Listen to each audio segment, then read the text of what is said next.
আল্লাহর বান্দা বান্দিরা আমাকে ভুল বুঝবেন না। সন্তানের জন্য বাপ কাঁদে, মা কাঁদে, ভাইয়ের জন্য ভাই কাঁদে, বোনের জন্য বোন কাঁদে, স্ত্রীর জন্য স্বামী কাঁদে, স্বামীর জন্য স্ত্রী কাঁদে। কিন্তু আল্লাহর নবী মুহাম্মদুর রাসূলুল্লাহ সাল্লাল্লাহু আলাইহি ওয়াসাল্লাম তিনি যে আমার আপনার জন্য কত মার খেয়েছেন, কত বেদিনদের কাছে পাথরের আঘাত সহ্য করেছেন।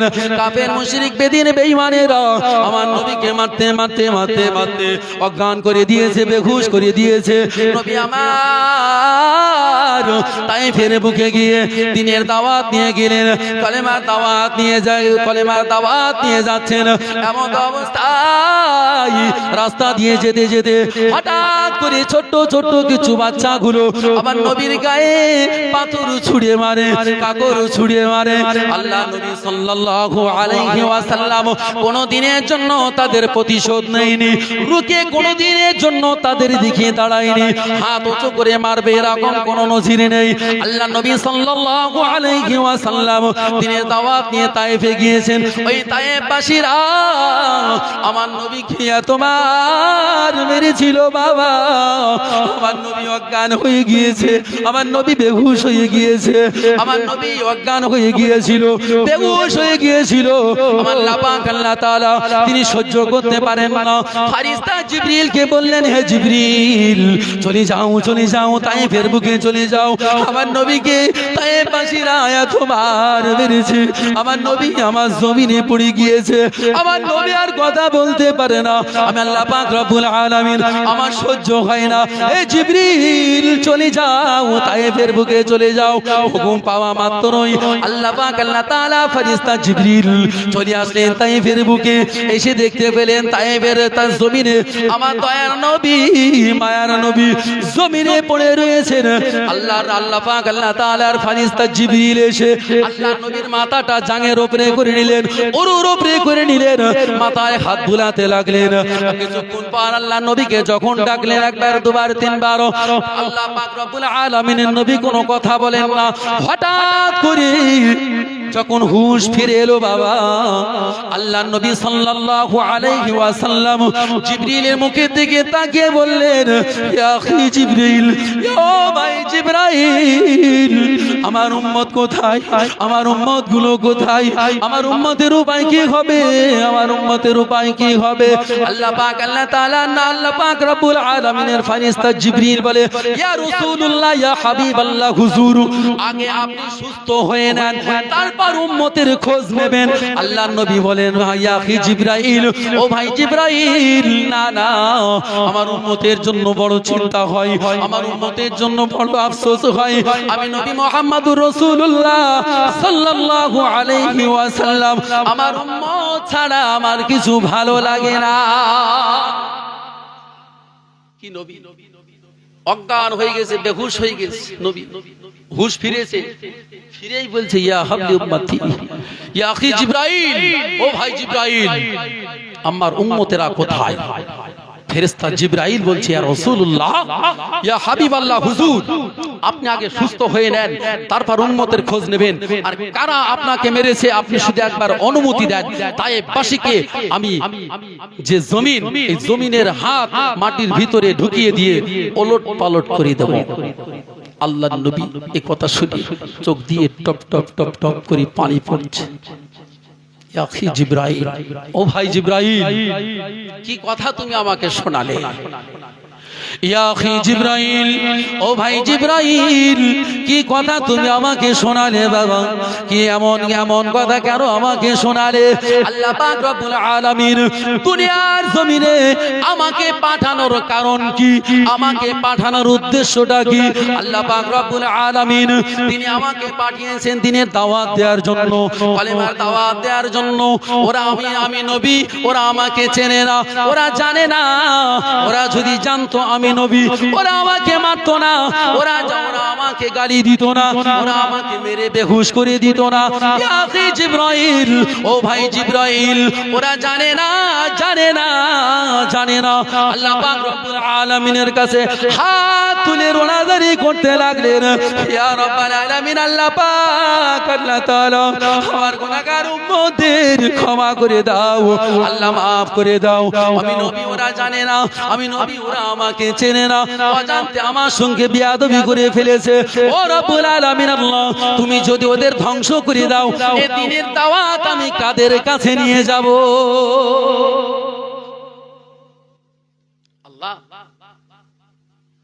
তুমি যদি আমার মহাব্বতে, আমার ভালোবাসার খাতিরে ওদেরকে ধ্বংস করে দাও, আমি কলেমার দাওয়াত কার কাছে নিয়ে যাব?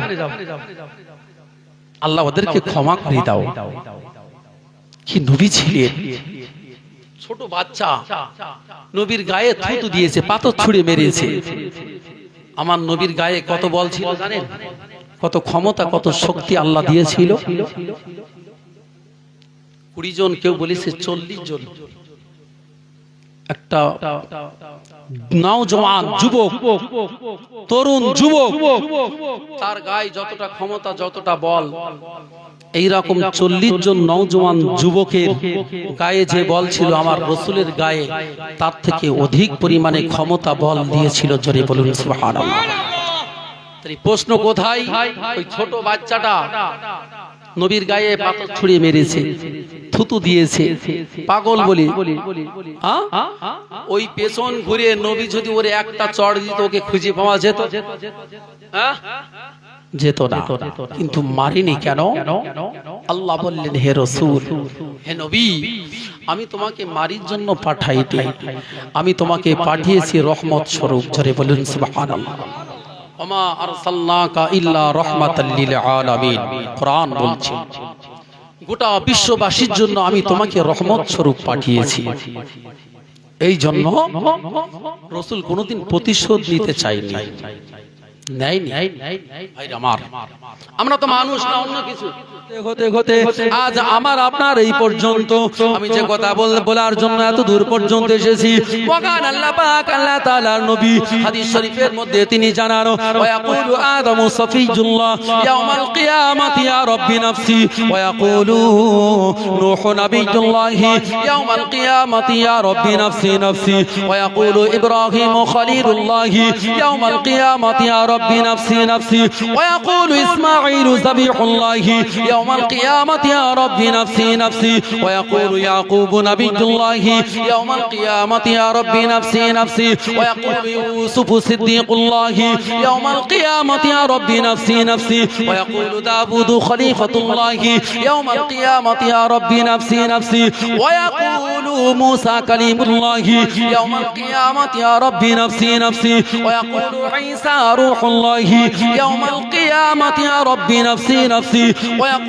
محمد رسول الله يوم القيامة يا ربي هب لي أمتي أمتي। জোরে বলুন সুবহানাল্লাহ, আরো জোরে বলুন সুবহানাল্লাহ। আল্লাহর বান্দা বান্দিরা, আল্লাহর নবী সাল্লাল্লাহু আলাইহি ওয়াসাল্লাম সোনার জবানে 1500 বছর আগে তিনি কথা জানিয়ে দিলেন, হে আমার উম্মত উম্মতানিরা, হে আমার সাহাবা সাহাবীরা, আমি নবী জানিয়ে দিলাম, আমি রাসূলুল্লাহ জানিয়ে দিলাম, ওই হাসরের ময়দান তেমন একটা ময়দান হবে, নবী আদম আলাইহিস সালাম পর্যন্ত নাফসি নাফসি করবে, নবী নূহ পর্যন্ত নাফসি নাফসি করবে, নবী ইব্রাহিম পর্যন্ত নাফসি নাফসি করবে, নবী ইসমাঈল নাফসি নাফসি করবে, নবী ইয়াকুব নবী নাফসি নাফসি করবে, ইউসুফ নবী নাফসি নাফসি করবে, মুসা নবী নাফসি নাফসি করবে, ঈসা নবী নাফসি নাফসি করবে। একমাত্র আমি নবী রাসূলুল্লাহ, আমি মুহাম্মদুর রাসূলুল্লাহ সাল্লাল্লাহু আলাইহি ওয়াসাল্লাম আল্লাহ পাক, আল্লাহ তাআলার সম্মুখে সিজদায় পড়ে কাঁদবো। ওয়ায়াকুলু মুহাম্মাদুর রাসূলুল্লাহ ইয়াউমাল কিয়ামাতি ইয়া হাবলি উম্মতি উম্মতি।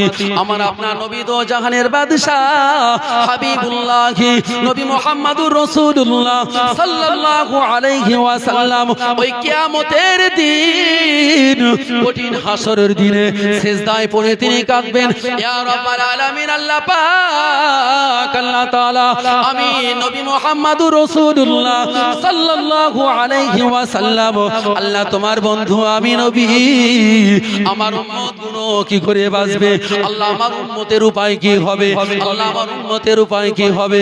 এরপরে কিন্তু আদম নবী বলবে, ওয়ায়াকুলু আদামু সাফিয়ুল্লাহ, আদম নবী নাফসি নাফসি করবে, আল্লাহ আমার উপায় কি হবে? নূহ নবী বলবে, আল্লাহ আমার উপায় কি হবে? ইব্রাহিম নবী বলবে, আল্লাহ আমার উপায় কি হবে? ইসমাঈল নবী বলবে, আল্লাহ আমার উপায় কি হবে? দুনিয়াতে যতগুলো নবী ও রাসূল দুনিয়াতে আল্লাহ পাঠিয়েছে, সমস্ত নবী ও রাসূল গুলো তারা বলবে, ও রব্বুল আলামিন, আল্লাহ পাক, আল্লাহ তাআলা, আমি নবী, আমার উপায় কি হবে? আল্লাহ একমাত্র আমার আপনার নবী মুহাম্মদুর রাসূলুল্লাহ সাল্লাল্লাহু আলাইহি ওয়াসাল্লাম আব্বার কথা বলবে না, মায়ের কথা বলবে না, সন্তানদের কথা বলবে না, বিবিদের কথা বলবে না। ও আল্লাহর বান্দা বান্দিরা, আমার আপনার নবী তিনি ওই দিন কাঁদবেন আমার আপনার জন্য, কুল কায়নাত তার উম্মত উম্মতানিদের জন্য বলবে, আল্লাহ আমার উম্মতের উপায় কি হবে? আমার উম্মতের বিচার শুরু করো আল্লাহ, আমার উম্মতের হিসাবটা তুমি একটু সহজ করে দাও। জোরে বলুন, আরো জোরে বলুন। তাহলে আমরা কোন নবীর উম্মত? শেষ নবীর উম্মত বললে হবে না, শ্রেষ্ঠ নবীর উম্মত। ওরে ও মাটি, মদিনার মাটি, ওরে ও ভূমি, মদিনার ভূমি, একদিকে দুই সাথী হায়, মদিনাতে আমার নবী জিন্দা শুয়ে রয়। একটু জোরে বলুন না সুবহানাল্লাহ। ওরে ও ভূমি, মদিনার ভূমি, ওরে ও মাটি, মদিনার মাটি, একদিকে দুই সাথী হায়, তার পাশে আমার নবী জিন্দা শুয়ে রয়, তার পাশে আমার নবী জিন্দা শুয়ে রয়। যেতে যদি পারতাম আমি সোনার মদিনায়, সালাম আমি দিতাম গিয়ে নবীজির রওজায়। যেতে যদি পারতাম আমি সোনার মদিনায়, সালাম আমি দিতাম গিয়ে নবীজির রওজায়, সালাম আমি দিতাম গিয়ে নবীজির রওজায়।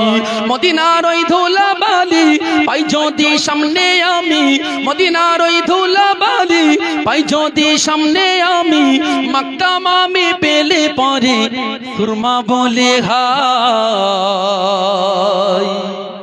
মদিনাতে আমার নবী জিন্দা শুয়ে রয়, মদিনাতে আমার নবী জিন্দা শুয়ে রয়।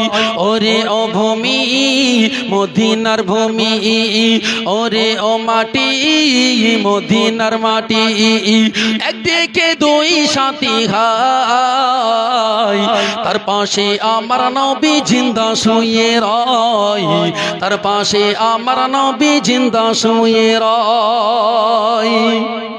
রওজাতে শুয়ে নবী কাঁদেন চারি জার, পাপে ভরা গনায় ভরা উম্মত আমার।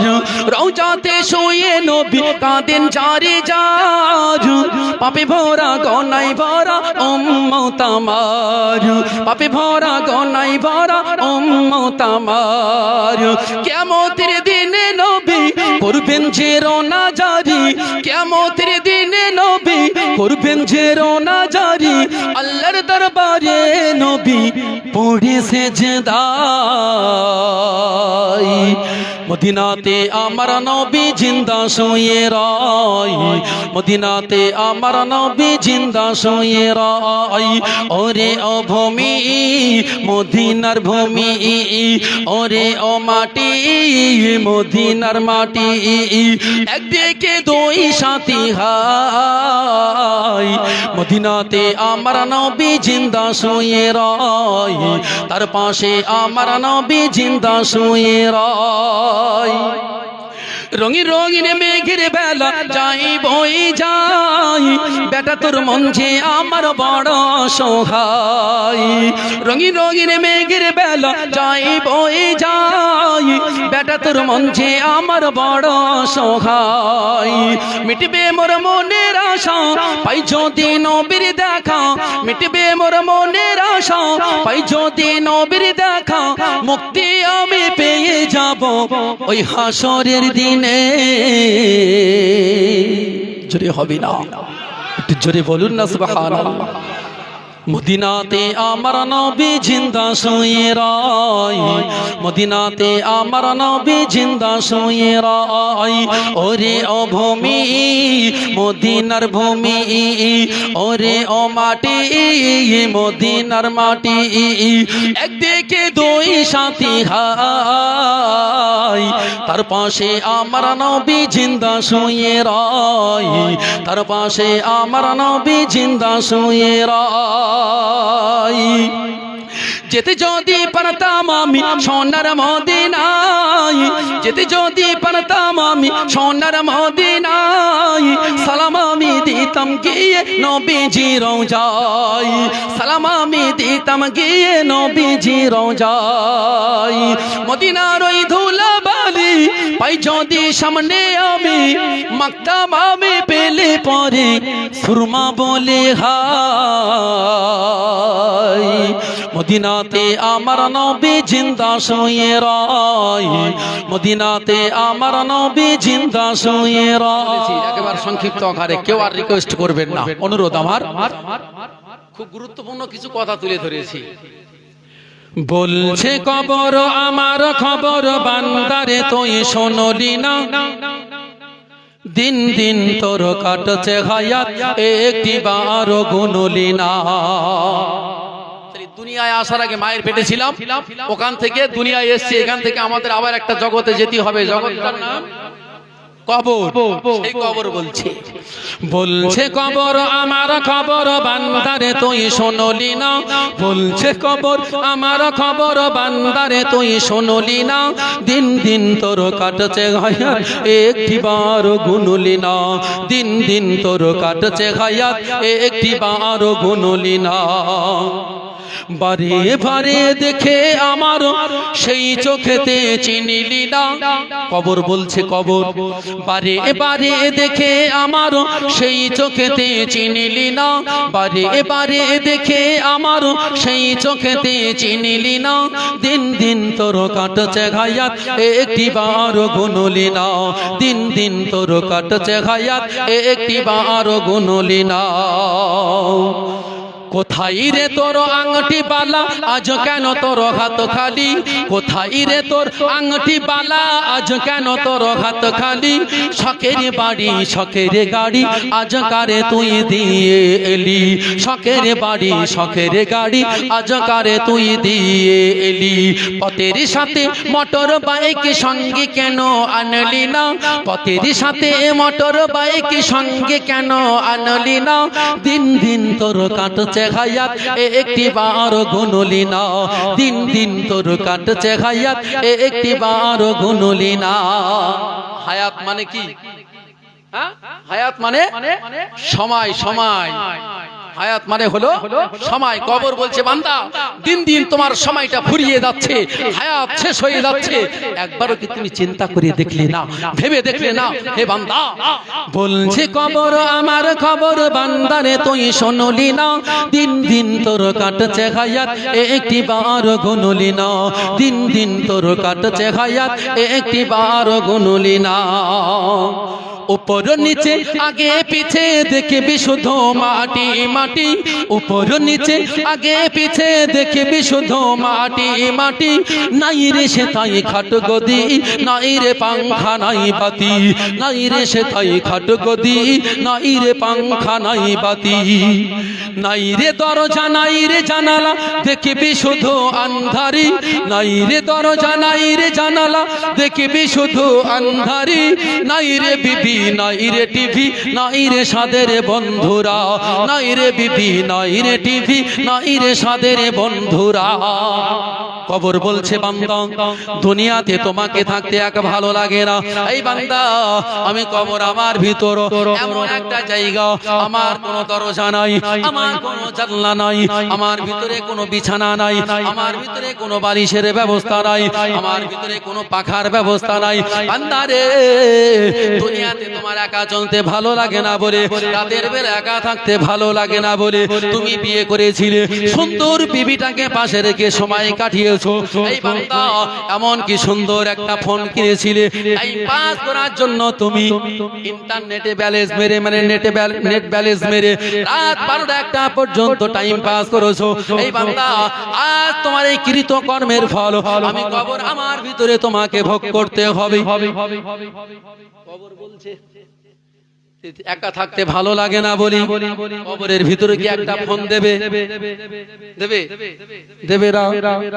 কবরের ভিতরে ফেরেশতারা কেমন ব্যবহার আচার আচরণ করছে, কেমন মারছে ধোলাই করছে, একটু এক কল ফোন করে আব্বার সঙ্গে একটু বলি, বিবিটার সঙ্গে এক কল ফোন করে একটু বলি, ফারিস্তা খুব মার মারছে আমাকে তোমরা বাঁচাও, এরকম সিস্টেম আছে নাকি?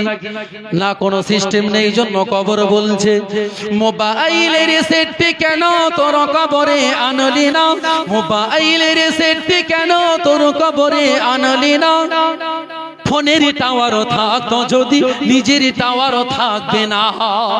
কবর এমন একটা জায়গা, যদিও তোমার পরীক্ষা করার জন্য তোমার কবরের ভিতরে একটা ফোন রেখে আসে, ফোনের টাওয়ার থাকাটা সম্ভব, কিন্তু ফারিস্তা তোমার এই কৃত কর্মের জন্য এত মার মারবে তোমার টাওয়ার আউট হয়ে যাবে, তোমার টাওয়ার আউট হয়ে যাবে। ভাইরা মা সাবধান হয়ে যা, ফোন ফোন করি এখন পাগল, তাই লিখেছি মোবাইলের সেটটি কেন তোর কবরে আনলি না, মোবাইলের সেটটি কেন তোর কবরে আনলি না, ফোনের টাওয়ারও থাকতো যদি নিজের টাওয়ারও থাকবে না, ফোনের টাওয়ারও থাকতো যদি নিজের টাওয়ারও থাকবে না, টেলিফোনের তারটি কেন, টেলিফোনের তারটি কেন তোর কবরে টানলি না, ফলটি কেমন পাবি রে তুই বলতে কারো পারবি না, ফলটি কেমন পাবি রে তুই বলতে কারো পারবি না। ফেরেশতা তোমার সঙ্গে কি এমন ব্যবহার করছে এটা কারোর সঙ্গে বলতে পারবে না। এক কল ফোন করি, দুনিয়ায় একটু কষ্ট হলে সুখ দুঃখের কথা মেয়ে ফোন করে, মা তোমার জামাই খুব অত্যাচার করছে, আমার শাশুড়ি একদম ভালো না, একটু তাবিজ টাবিজ করো দিন যাতে আমার কথা শোনে। ফোন করে বলে সুখ দুঃখের কথা, বলে না বলে না বলে, কিন্তু কবরের ভিতরে ফেরেশতা যখন মারবে, মার আরম্ভ করবে, তখন কি এক কল ফোন করে বলা যাবে? সম্ভব? সম্ভব না। ভাইরা আমার সাবধান হয়ে যান। দেখেন হেদায়েত পৃথিবীর কোন মানুষের হাতে না, হেদায়েত হলো আল্লাহর হাতে। আল্লাহ যাকে পছন্দ করে, যাকে ভালোবাসে, তাকে সঠিক রাস্তা দেখায়। বলার উদ্দেশ্য মানুষ হলো ওসিলা। আজকের এই জলসা থেকে এমন কিছু শিক্ষা আমরা নেব যে শিক্ষাটা আমাদের জীবনে দুনিয়াতেও কাজে লাগবে, আখিরাতেও কাজে লাগবে।